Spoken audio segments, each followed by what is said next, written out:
বলছেন আমাদের বাড়িতে যদি কখনো হাদিয়া চলে এসেছে, গোস্তগুলো খেয়েছি, হাড্ডিটা দস্তরখানের উপরে রেখে দিয়েছি, আল্লাহর নবীকে দেখেছি, বিশ্ব নবী আমার ওই গোস্তের হাড্ডিটা আবার মুখের ভিতরে দিয়ে রস বার করে করে চিবিয়ে চিবিয়ে তিনি খেতেন। এই প্রেম আছে? হ্যাঁ, আপনার স্ত্রী আপনার আটু খায়, হারাম করে বিড়ির গন্ধতেই ঘুম হয় না, সারাদিন ফুক ফাক করে বিড়ি টানছে। ও যে আপনার সাথে সংসার করে এটা আলহামদুলিল্লাহ পড়ে, আপনার যে মুখের গন্ধ, আল্লাহ আকবার।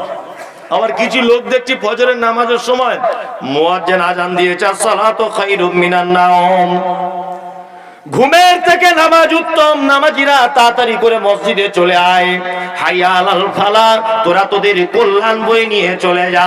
আল্লাহ নবীকে এমন করে পদ্ধতিতে আজান শেখালেন, হাইয়া আলাস সালাহ, তোরা নামাজের দিকে মসজিদে আয়। শুধু যদি নামাজের কথা বলে বান্দা আসতে চাইবে না, ওই জন্য নবীকে বলা হলো তাদের একটা সংবাদ আপনি ভালো দেন।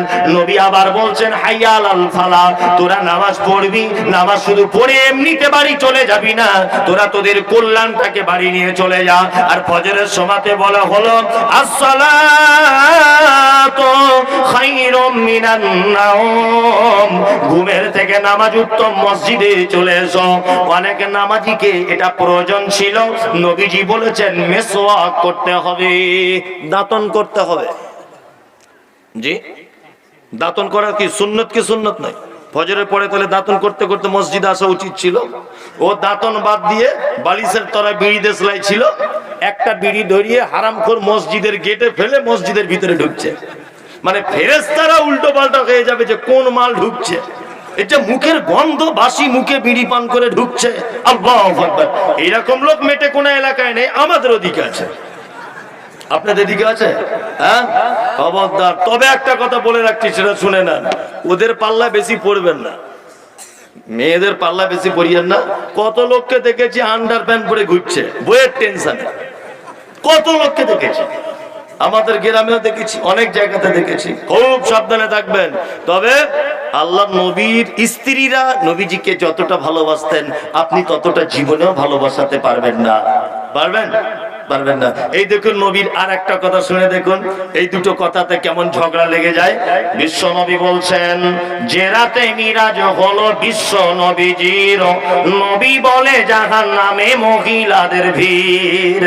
একজন মহিলা বলে, বিশ্ব নবীজিরে কোন কারণে বেশি ভাগে যাব জাহান্নামে?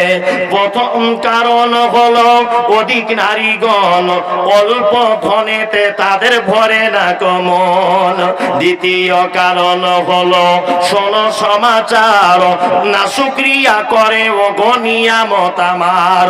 গীবত যে বেশি করে এক অপরের তরে, এহেন কারণে নারী যাবে জাহান্নামে।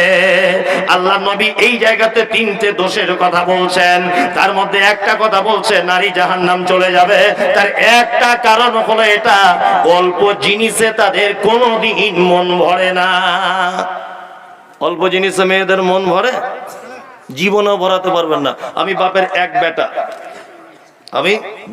বেটা, এই কালকে বাংলাদেশ চলে যাবো ইনশাল্লাহ। আজকে ইন্ডিয়ার এই লাস্ট প্রোগ্রাম, তা কালকে বাংলাদেশ চলে যাব, আজকে মেটে কোনা লাস্ট। তা যেখান থেকে যাই শাড়ি জামা কাপড় সব কিছু ওর লেগে কিনে আনি। কিন্তু যদি কখনো 2-4 মাস পরে বাড়ি গিয়ে বলি, কই গো চলো না একটু বেড়াতে যাই কোথাও, তো আমার স্ত্রী আমাকে বলে, ভালো শাড়ি নেই, কি পরে যাব? ওরে, তোকে 100টা শাড়ি বছরে কিনে দেওয়ার পরেও ভালো শাড়ি নাই, এর নাম নারী। কি বলছি বুঝতে পারছেন না? সব কিছু দিবেন, তারপরে বলবে ভালো না, তারপরে বলবে ভালো না। আমরা বর্তমানে নারীরা স্বামীদের খিদমত করছে না, এদের মন খুব খারাপ। নবীজের স্ত্রীদের মন ছিল অল্পতে সন্তুষ্ট হতেন, এখনকার মেয়েরা হয় জীবনেও হবে না। স্বামীর কৃতজ্ঞতা স্বীকার করতেন। আল্লাহু আকবার। আম্মা জান আয়েশা সিদ্দিকা রাদিয়াল্লাহু তাআলা আনহাকে ওনার বোন আসমা জিজ্ঞাসা করছেন, বোন আহা নবীজির সঙ্গে বিবাহ করার পরে কেমন চলছে? আসমা বলছে আলহামদুলিল্লাহ, তবে পরপর কোনোদিন আমাদের বাড়িতে 2 দিন 3 দিন উনুন জ্বলে না, তবু কোনোদিন অভিযোগ ছিল না, কোনোদিন অভিযোগ ছিল না। আর আপনার স্ত্রীর মন জয় করতে পেরেছেন? জীবনে আপনি পারবেন না। এর নাম নারী। এ আপনাকে ভালোবাসে, তবে একটা কথা বলে রেখে যাচ্ছি, ওর পাল্লায় যেন একেবারে মোহিত হয়ে যাবেন না, তাহলে কিন্তু আপনাকে 12টা বাজিয়ে দিবে। মাঝখানে একটা কথা বলে রাখছি, ওদের চরিত্রটা কেমন সেটা আপনাকে বলে দিচ্ছি। এটা আমার একজনের কাছে শেখা, ওই জন্য আপনাকে বলছি। যারা বসে আছেন ধীরে স্থির ভাবে বসুন। একটা স্কুলের হেডমাস্টার, বুঝলেন, ঘুম পেয়ে যাচ্ছে আপনাদের, ছেড়ে দেবো? ছেড়ে দিই না। একটা স্কুলের হেডমাস্টার দেখবেন শীতকালে হাঁসের গায়ে চর্বি হয়, তাই না?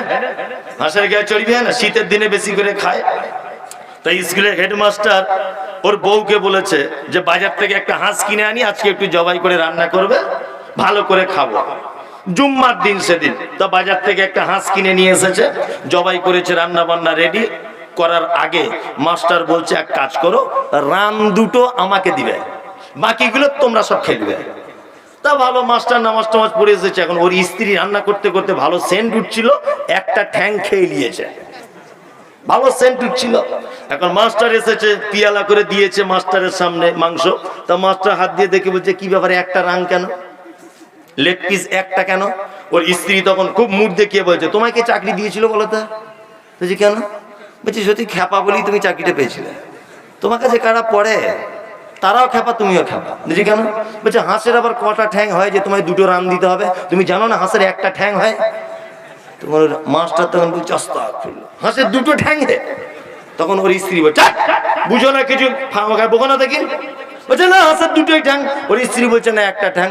ওর স্ত্রী বলছে একটা যদি প্রমাণ করতে না পারি তোমার ভাত খাবো না। আর মাস্টার বলছে আমিও যদি দুটো প্রমাণ করতে না পারি তাহলে আমিও বলছি তোর মতো হস্তিনী মেয়েকে নিয়ে সংসার করব না। দুজনে খুব ঝামেলা লেগে গেছে। এখন দুজনে রাস্তা দিয়ে হাঁটছে, হাঁসের ঠ্যাং দেখা দেখি হবে। এখন শীতের সময় দেখবেন পুকুর পাড়ে হাঁস একটা ট্যাঙ্গে দাঁড়িয়ে থাকে, দেখেছেন? ওর স্ত্রী তখন মাস্টারকে বলছে হে মাস্টার দেখো কি অবস্থা দেখো। মাস্টার বলছে কঠিন ব্যাপার। সত্যি তো তাহলে তাই, আমি হেরে গেলাম। মেয়েদের বুদ্ধি কেমন, ওদের ফাঁদে পড়বেন না, আপনাকে বলে দিচ্ছি আমি। নিয়ে মাস্টার তখন হেরে গেছে, মন মাতি খুব খারাপ। মাস্টার তো শিক্ষিত লোক, ও দেখছে এটা তো হতেই পারে না। ও তখন বাড়িতে মন খারাপ করে যাওয়ার সময় একটা ছোট্ট ইট নিয়ে ওই হাঁসের দিকে ছুঁড়ে দিয়ে বলছে দেখ হাঁস, যেই বলেছে দুটো ঠ্যাং বার করে ছুটছে। তখন মাস্টার স্ত্রী বলছে জাহান্নামী মেয়ে দেখ কটা ঠ্যাং। মাস্টারের স্ত্রী বলছে হ্যাঁ বুঝতে পেরেছি, আচ্ছা বলে এতক্ষণ কটা ঠ্যাং ছিল? বলছে এতক্ষণ একটা ছিল। বলছে দুটো হলো কি করে? বলছে ইট মেরেছি তাই হয়েছে। মাস্টারের বউ তখন বলছে তুমি বাজারে যে হাঁসটা কিনেছিলে ওটা কি ইট মেরে কিনেছিলে? বলছে না ইট মেরে কেনা হয় নাই। বলছে তাহলে ওই মালটার একটাই ছিল। এদের বুদ্ধি কঠিন, এদের ফাঁদে যে পড়েছে তার 12টা বেজে গেছে। কি বলছি বুঝতে পারছেন না? চলুন, নবীজি বলেছেন আহসানাত ফারজাহা, লজ্জাস্থানে হেফাজত করবে মায়েরা, ওয়া আতাত বালাহা, স্বামীর সেবা করবে, জান্নাত চলে যাবে ইনশাআল্লাহ। শুধু জান্নাত যাবে না, নবীজি বলেছেন ফাতাদখুল মিন আইয়াবওয়াবিল জান্নাতে সাআতুন, জান্নাতের 8টা দরজা, যে কোন দরজা দিয়ে তুমি ঢুকে যাবে, পৃথিবীর কেউ তোমাকে আটকাবে না, কেউ তোমাকে জিজ্ঞাসা করবে না, কেউ তোমাকে বাধা দিবে না। কিন্তু নবীজি পুরুষের ব্যাপারে এই কথাটা বললেন না, পুরুষের ব্যাপারে কথা বললেন না, নারীদের জন্য স্পেশাল। চলুন, আপনারা ভালো কাজ করতে চান, আরেকটা ভালো কাজ বলে দিই, আপনাদেরকে বলে দিব। হ্যাঁ চলুন, আল্লাহর নবীর কাছে একটা ছেলে এসেছে। কি ছেলে? একদম দেহাতি কনভার্ট মুসলমান, সবেমাত্র টাটকা ঈমান এনেছে, টাটকা ঈমানদার লোক আল্লাহ নবীর কাছে এসেছেন।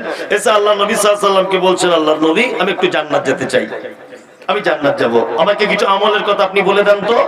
বিশ্ব নবী বললেন তা'বুদুল্লাহ, তুমি সর্বদাতে আল্লাহর ইবাদত করবে, ওয়ালা তুশরিক বিহি শাইআ, আল্লাহর সঙ্গে কাউকে কোনোদিন শরীক করে দিও না। শিরক বড় পাপ তো, এটা আমরা করব না ইনশাআল্লাহ। আমরা আহলে হাদিসরা এটা করি না, করি না। আহলে হাদিস হানাফি বলে কথা নয়, যারা জানে তারা করে না। শিরক মানে আল্লাহর যে ক্ষমতা আছে এই ক্ষমতা পৃথিবীর অন্য কারো আছে এটা মনে করা কি সেই শিরক। কত বড় পাপ আপনাকে একটা জিনিস দেখাই। আমি মুমতাজুল ইসলাম প্ল্যাটফর্মে দাঁড়িয়ে আছি বোলপুর স্টেশনে, আর ওই জায়গাটাতে আব্দুল্লাহ বলে একটা ছেলে দাঁড়িয়ে আছে, আমরা দুজন। আমি এক গ্লাস চা পান করছি, হাতে আছে একটা বিস্কুট, এক গ্লাস চা একটা বিস্কুট। প্ল্যাটফর্মে দেখবেন অনেক কুকুর ঘুরে ঘুরে বেড়ায়, বেড়ায় না? আচ্ছা বলুন তো, কুকুরটা ঘুরতে ঘুরতে ও খালি হাতে দাঁড়িয়ে আছে, আর আমার হাতে চায়ের কাপ আর একটা বিস্কুট। বলুন তো কুকুরটা ঘুরতে ঘুরতে কার কাছে দাঁড়াবে? আমার কাছে দাঁড়াবে, কারণ কুকুর জানে যে মুমতাজুলের কাছে দাঁড়ালে একটু কিছু পাওয়া যেতে পারে, একটু কিছু পাওয়া যেতে পারে। এই কারণে কুকুর জানে যে কার কাছে গেলে খাদ্য খাবার পাওয়া যায়, কিন্তু বর্তমানে কিছু মানুষ জানে না, জানে না, কিছু হলেই চলে যাচ্ছে শিরকের দরজায়। আল্লাহু আকবার। আর এক শ্রেণীর হুজুররা তো ফাঁদ পেতেই আছে, ফাঁদ পেতে আছে না, ফাঁদ পেতেই আছে। আল্লাহু আকবার। এমন করে ফাঁদ পেতেছে তে মুখে বলা যাবে না। শিয়ালদা স্টেশনের পাশে, শিয়ালদা স্টেশনের পাশে দেখবেন লটারির দোকান আছে অনেক, যদি কখনো যান দেখতে পাবেন। আর দুটো একটা লোক দেখবেন টিয়া পাখি খাঁচার ভিতরে নিয়ে বসে আছে। তখন আমি এলেম বাজার মাদ্রাসায় পড়ি, আর নুরুল ইসলাম সাহেব জানে আমি ছোট থেকে খুব বদমাশ, কিন্তু খুব বদমাশ, খুব মারা মেরেছেন উনি। আল্লাহ এখন এই জায়গায় পৌঁছে দিয়েছে। এই যে যিনি দেখতে পাচ্ছেন আমার বাপজি নুরুল ইসলাম ফাইজি সাহেব, প্রচুর মারও খেয়েছি, যেমন বদমাশও করেছি, আর আল্লাহ এই জায়গায় পৌঁছে দিয়েছে। তো মাদ্রাসায় পড়তে পড়তে একদিন শিয়ালদা স্টেশনে একটা লোককে বলছি খাঁচা করে টিয়া পাখি নিয়ে বসে আছে, যে ভাই এই টিয়া পাখির সিস্টেম কি? বলছে হাত দেখে সব বলে দিতে পারি, হাত দেখে সব বলে দিব।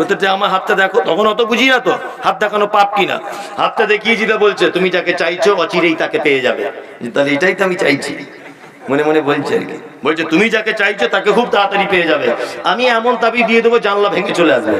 বাহ, তাহলে তো তাবিজ নিতেই হবে। তখন আমি ওই লোকটাকে বলছি, আমি তো বদমাশ ছিল, ও জানে না যে মাদ্রাসায় পড়া ছেলে কি চিজ হয়। ওকে আমি বলছি তাহলে বাবা এক কাজ করুন তো দেখি, হাত দেখে বলে দাম তো লটারির দোকানে এতগুলো টিকিট আছে, কোনটায় ফার্স্ট প্রাইজ আছে ওইটা কাটবো। বলছে ওইটা বলা যাবে না, পাক্কা চিটিংবাজ। কি বলছি বুঝতে পারছেন না? ও আমার জীবন সঙ্গিনী আমার কাছে আসবে এটা টিয়া পাখি দিয়ে বলে দিতে পারছে, আমার কি হবে না হবে বলে দিতে পারছে। আর কোন লটারিতে ফার্স্ট প্রাইজ তুমি এটা বলে দিতে পারবো না? হ্যাঁ, চিটিংবাজরা তো কি বলুন একদম। আপনাদের এলাকাতেও কিছু আছে এরকম ভণ্ড, টাকা ইনকাম করছে না, করছে। আল্লাহু আকবার। একদম দূরে থাকবেন, শিরক মারাত্মক বড় পাপ। আল্লাহর নবী সাল্লাল্লাহু আলাইহি ওয়াসাল্লামের কাছে 10 জন একটা দল আল্লাহ নবীর কাছে বায়াত গ্রহণ করতে এসেছেন। আব্দুল্লাহ ইবনে আব্বাস থেকে হাদিসটা বর্ণিত। তা এসেছেন 10 জনের একটা লোক দল, আল্লাহ নবী সাল্লাল্লাহু আলাইহি ওয়াসাল্লাম 9 জনের বায়াত গ্রহণ করলেন, একজনকে করলেন না। এই 9 জন তখন আল্লাহ নবীকে বলছেন, আল্লাহর নবী আপনি আমাদের 9 জনের বায়াত গ্রহণ করলেন, একজনকে কেন ছুটি দিলেন, একজনের কেন বায়াত গ্রহণ করছেন না? আল্লাহ নবী সাল্লাল্লাহু আলাইহি ওয়াসাল্লাম তখন বলছেন, শোনো এই দেখো দেখতে পাচ্ছ ওর হাতে তাবিজ বাঁধা আছে, এই কারণে আমি ওর হাতে হাত দিব না, ওর হাতে হাত দিব না। তা ওই 9 জন তখন একজনকে বলছে তাড়াতাড়ি করে নবীজি যেটা পছন্দ করে তুমি তাবিজটাকে খুলে এসো। তখন লোকটা তার হাতে যেটা লাগানো ছিল সেটা খুলে আসার পরে আবার আল্লাহ নবী সাল্লাল্লাহু আলাইহি ওয়াসাল্লামের কাছে এলেন। তখন আল্লাহ নবী বায়াত গ্রহণ করলেন। তার মানে বোঝা গেল শিরক মারাত্মক বড় পাপ। মারাত্মক বড় পাপ কি পাপ নয়? এর থেকে দূরে থাকতে হবে। আল্লাহ নবী সাল্লাল্লাহু আলাইহি ওয়াসাল্লাম ছেলেটাকে বলছেন তুমি জান্নাত যেতে চাও, ওয়ালা তুশরিক বিহি শাইয়া, ভুল করে যেন আল্লাহর সঙ্গে কোনোদিন কাউকে শরীক করে দিও না। আমরা তাবিজের পক্ষে না বিপক্ষে? বিপক্ষে তো, হ্যাঁ। কিন্তু এক শ্রেণীর হুজুর আছে তারা কোরআনের মানে করছে। কি মানে করছে জানেন? বলছে অনুনাজ্জিলু মিনাল কোরআনি মা হুয়া শিফা, মা হুয়া শিফা। আল্লাহু আকবার। বলছে আল্লাহ কোরআন অবতীর্ণ করেছে শিফা, আরোগ্যের জন্য। ওই জন্য তাবিজ লিখে হাতে বাঁধা যাবে, দলিল পেশ করছে, এটা হারাম, শিরক চলবে না। হুজুরের কাছে বায়াত গ্রহণ করতে এসেছেন আল্লাহর নবীর কাছে, নবী বায়াত গ্রহণ করলেন না। আর বর্তমানে হুজুর তাবিজ দিয়ে বায়াত নেয়। কি বলছি বুঝতে পারছেন না? তাবিজ দিয়ে বায়াত নেয়। চলুন এইবার আপনাদেরকে আর একটা কথা বলি, অতুকিমুস সালাতিল মাকতুবাতা। আল্লাহ নবী সাল্লাল্লাহু আলাইহি ওয়াসাল্লাম বলেছেন যদি জান্নাত যেতে চাও, কি হলো কি একটা ছেলে হারিয়ে গেছে, তার মা কি করছে? হারাই না। ও আল্লাহ নবী সাল্লাল্লাহু আলাইহি ওয়াসাল্লাম বলেছেন তুকিমুস সালাতিল মাকতুবাতা, ফরজ সালাত আদায় করে নাও। ফরজ সালাত কি? আদায় করে নাও। ওয়াতাহুজ্জাল বাইত, মক্কা থেকে আসার মতো টাকা থাকলে কি করে নাও? কি করে নাও? হজ করে নাও। তোমার জন্য জান্নাত এতেই যথেষ্ট। আল্লাহ নবী সাল্লাল্লাহু আলাইহি ওয়াসাল্লাম তিনি এই কথা বললেন। এতক্ষণ যা বললাম এগুলো একটা একটা করে মানা যাবে? যাবে? যদি না মানেন, যদি না মানেন তাহলে আপনাদের কি হবে সেটাও একটা কোরআনের আয়াত বলে দিই। বলে দিব? বলে দিই, চলুন। তারপরে আবার শেষ দুটো আয়াতের ব্যাখ্যাটা করি। এক, আল্লাহ তাআলা পবিত্র কোরআনে বলছেন আফালা ইয়ানজুরুনা ইলাল ইবিলি কাইফা খুলিকাত। আল্লাহ বলছে তোমরা কি তাকিয়ে দেখো না কেমন করে উটকে তৈরি করেছি? উটকে কেমন করে তৈরি করেছি? আচ্ছা বলুন তো, জঙ্গলের রাজা মহারাজকে সিংহ, আল্লাহ এই কথা বললেন না যে সিংহের দিকে একবার তাকিয়ে দেখো, ওকে মহারাজ করে বানালাম? এই কথা বলেছেন? বলেনি। কি বলছেন? আফালা ইয়ানজুরুনা ইলাল ইবিলে, ইবিলে মানে উট। আল্লাহ বলছে উটের দিকে তাকাও, ওকে আমি কেমন করে তৈরি করলাম। আপনারা এতক্ষণ যা বললাম যদি না মানতে পারেন, উটের বৈশিষ্ট্য কি? পৃথিবীতে একটা প্রাণী আছে যার গোশত খাওয়া যায়, যার চামড়া ব্যবহার করা যায়, যার পেচ্ছাবও পান করা যায়। উট, তার পেচ্ছাবও পান করা যায়, বিশেষ প্রয়োজনে অসুখের কারণে খেতে পারে। এটা বুখারী হাদিস। অবশ্যই তার পেচ্ছাব পান করা যায় প্রয়োজনে। উট এমন একটা প্রাণী যে পৃথিবীর প্রত্যেক প্রাণী তাদের দৃষ্টি শক্তি 2 থেকে 4-5 কিলোমিটারের মধ্যে সীমাবদ্ধ।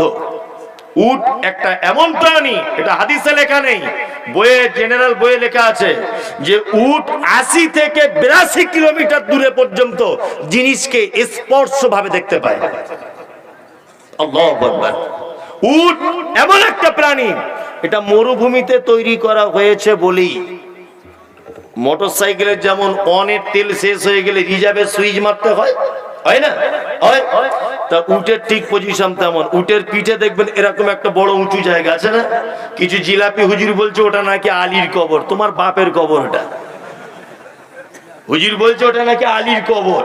আলীর আর জায়গা ছিল না উটের পিঠে কবর দিতে গেল, তো একটা উটের পিঠে নেই আলীর দিল। সব উটের এরকম কেন? যেটা আলীকে দিয়েছে ওইটা উঁচু হবার কথা, তাই তো? সব উট কেন উঁচু হতে গেল? এটা যুক্তি তো ভুল নয়, যুক্তি তো ভুল। কি আশ্চর্য ব্যাপার, এমন বক্তব্য রাখছে। আচ্ছা বলুন তো, পৃথিবীর সব থেকে সহজ কাজ কোনটা? আমি ভুলিনি, সব কথাগুলো রেখে দিয়েছি, বলবো। পৃথিবীর সব থেকে সহজ কাজ কোনটা? আল্লাহর ওলি হওয়া। আল্লাহর ওলি হওয়ার থেকে সহজ আর কোনো কাজ নেই।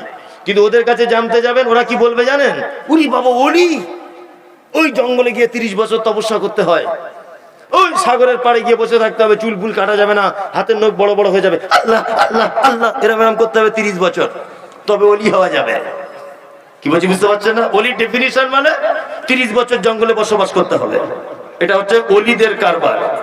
আচ্ছা এবার বলুন তো দেখি, পৃথিবীর সব থেকে বড় ওলির নাম কি? ওলি মানে আল্লাহর বন্ধু, খেপা। সব থেকে বড় বন্ধুকে হযরত মুহাম্মদ সাল্লাল্লাহু আলাইহি ওয়াসাল্লাম। তারপরে আবু বকর, ওমর, উসমান, আলী। সাহাবীদের মধ্যে এই 4 জন সব থেকে বড়, তাই তো? তাহলে এবার আপনি একটা হাদিস দেখান তো দেখি যে আবু বকর, ওমর, উসমান আল্লাহকে পেতে গিয়ে জঙ্গলে হু হু হু করে জিকির করতেন। একটা কোন হাদিস আছে? হ্যাঁ, তাহলে ওনারা ওলি হতে পেরেছেন কি পারেননি? পেরেছেন তো। ওদের বক্তব্য যদি শোনেন, পরশুদিন বক্তব্য রাখতে রাখতে বলছে ইমাম মাহাদি সর্বপ্রথম ফুরফুরা শরীফে দেখা করে তবে অন্য জায়গাতে যাবে। কি আস্তাগফিরুল্লাহ! এসব ইমান যদি থাকে, ইমান টিকবে? টিকবে না। তা আলীর কবর নয়, আল্লাহ ওর ভিতরে পানির একটা স্টক রুম তৈরি করে দিয়েছে। কিসের রুম? পানি।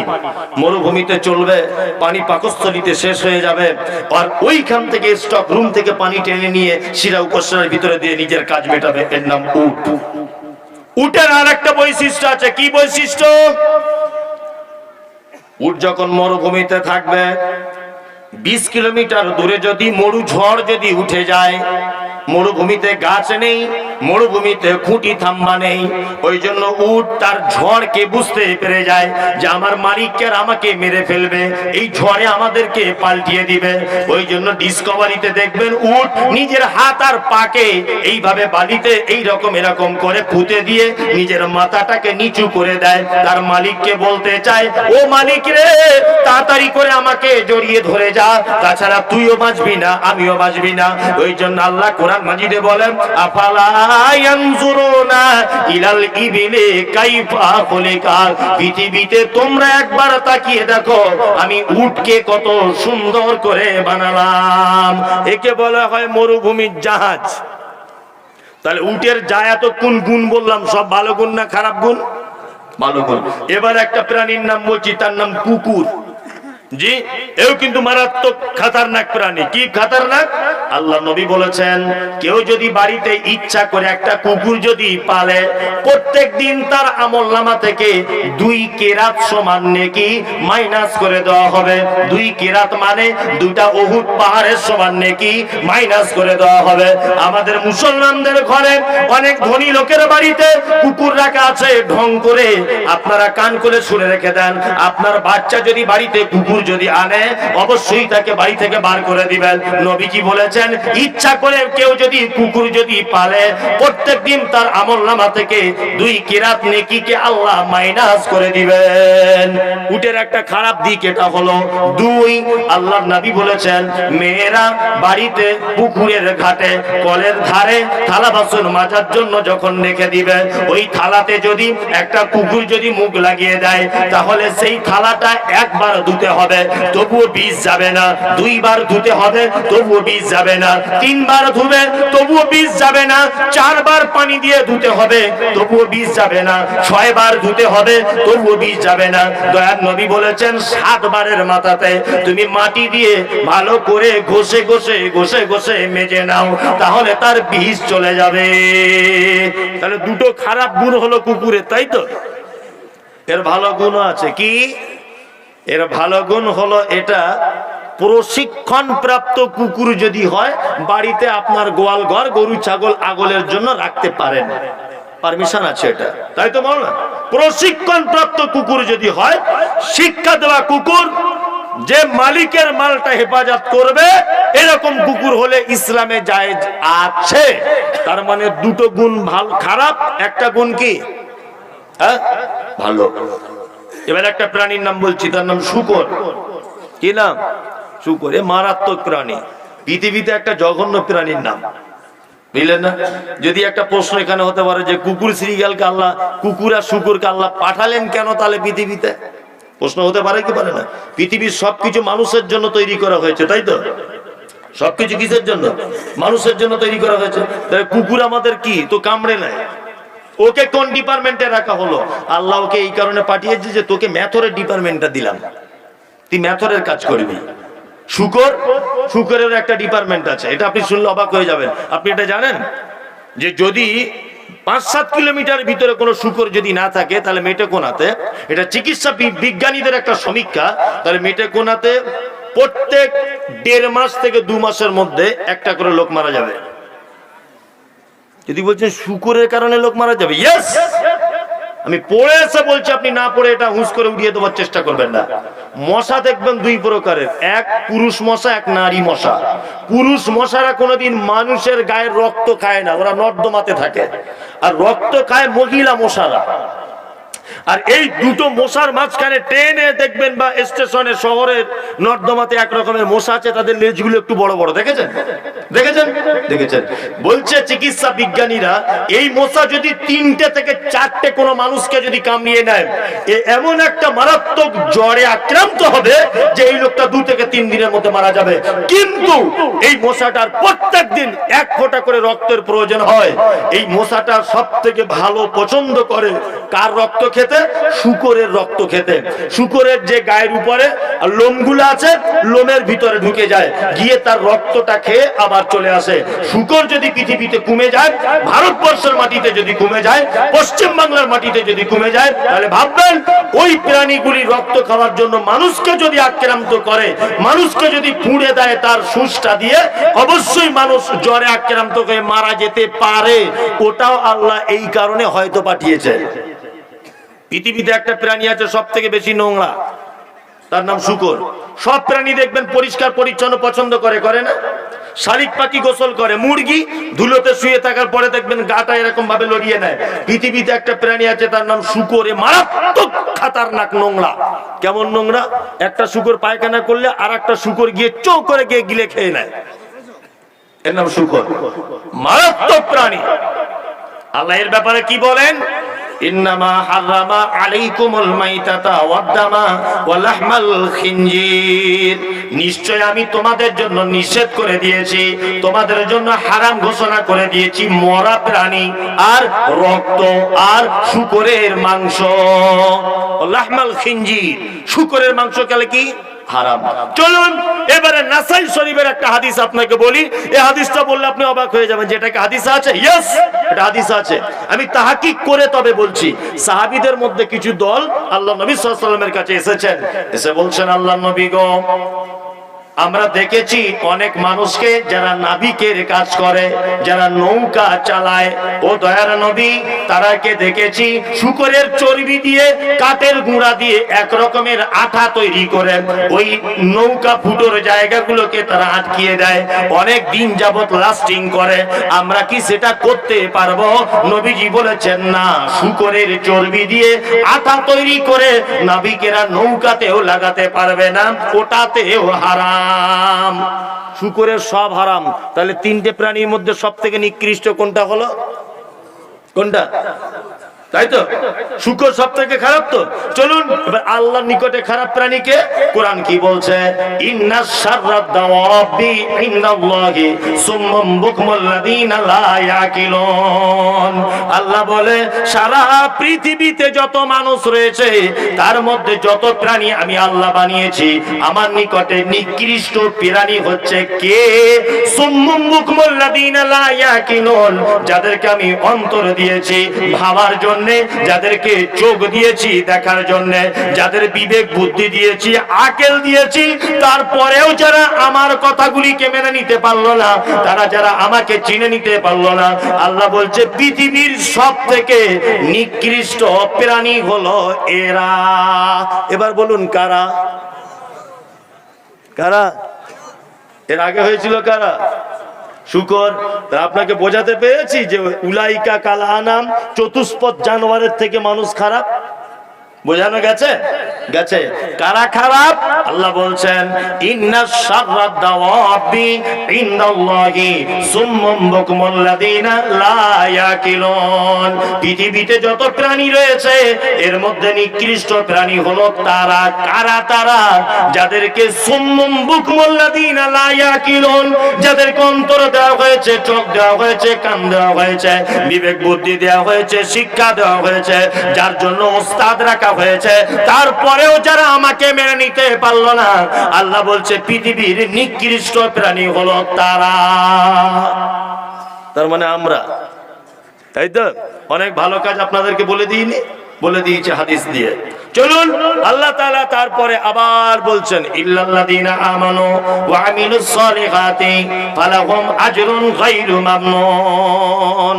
পৃথিবীতে যারা ভালো কাজ করবে ঈমানের সাথে, আল্লাহ বলছে তাদেরকে যে প্রতিদানটা আমি দিব, এই প্রতিদানটা পৃথিবীর কেউ কোনোদিন কেটে দিতে পারবে না, আমি আল্লাহ পর্যন্ত কেটে দিব না। আল্লাহ পর্যন্ত কাটবেন না। কাটবেন? কাটবেন না। আমা ইউকাযযিবুকা বা'দু বিদ্দীন আলাইসা আল্লাহু বিআহকামিল হাকিমিন। তারপরেও তোমরা কিয়ামতের দিবসকে অবিশ্বাস মনে করো? কিয়ামতকে অবিশ্বাস করি আমরা? করি? করি না। চলুন আল্লাহ তাআলা বলছে হাকামুল হাকিমিন, আমি প্রজ্ঞাময়ের প্রজ্ঞাময়, আমি বিচারকের বিচারক। বিচারকের বিচারকে আল্লাহ। আল্লাহ আল্লাহ ইনসাফ সহকারে বিচার করবেন। কিয়ামতের মাঠে কোন মানুষের উপরে